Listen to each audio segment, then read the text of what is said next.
Allah explains it beautifully in this verse. Allah first says, abstain, refrain from excessive conjecture. Then Allah says, وَلَا تَجَسَّسُوا, and do not search for faults. Then Allah says, وَلَا يَغْضَبْ بَعْضُكُمْ بَعْضًا, and do not backbite one another.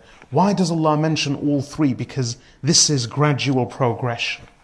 The first will lead to the last. We start thinking about something or someone, and these runaway thoughts build up. Now we're convinced. We're convinced. We thought about it so much. It's etched itself into our conscience. It's seared itself in our memory, in our brain. So we're convinced. Now all we need is proof. So we go out looking for proof. And then there's confirmation bias. We'll see 100 things which refute that, but they seem to escape us. But if we come across one ambiguous thing which possibly may suggest something close to what we were imagining, we seize upon it as definite proof. Now we're convinced and we've actually got evidence. What happens then? We can't rest. We have to give the good news to the whole world. So we begin talking. وَلَا يَغْتَبْ بَعْضُكُمْ بَعْضًا, and let not one of you and do not backbite one another. So we start spreading the good news, telling everyone. And then Allah ends the verse by saying, would any one of you wish that you consume the flesh of your dead brother?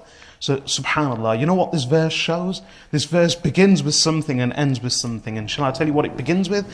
It begins with a single thought, which is baseless. It's sheer speculation and mere conjecture.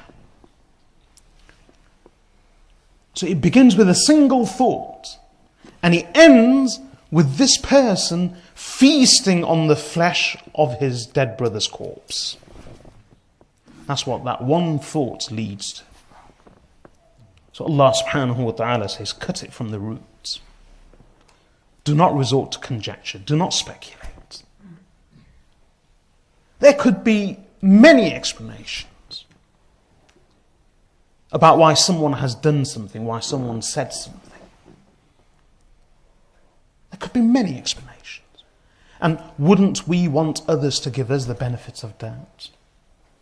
Who is pure? Who is not prone to mistakes? Who is not prone to to gaffes? Who is not prone to making ill judgments? Who is there who doesn't sin? Prophet sallallahu alaihi wasallam says, "Kullu bani Adam khata' wa khayrul khata'in at-tawwabun." All the children of Adam are sinners, and the best of sinners are the ones who repent.